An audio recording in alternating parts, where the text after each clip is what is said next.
An African expert has said the COVID-19 origins tracing should not be a political tool of the United States, adding that the U.S. political manipulation of COVID-19 origins tracing hinders global efforts to defeat the virus.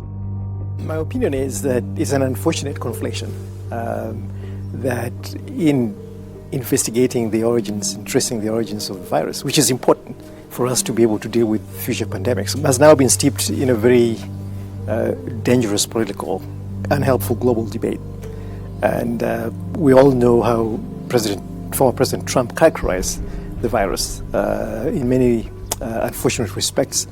And at that time, the science was set aside and the global politics basically took center stage. The United States is now moving away from the science even further and creating an investigation process that involves the intelligence community. And that's really unfortunate.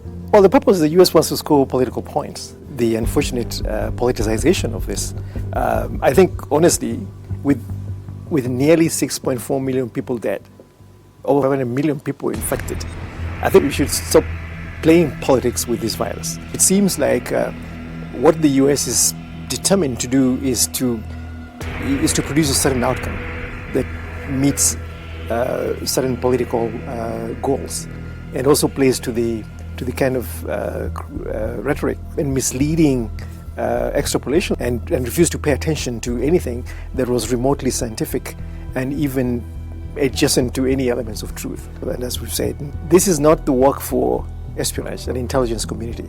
This should be the work of virologists and anthropologists and epidemiologists to basically understand how the virus basically operates. How do we avoid these kinds of things in the future?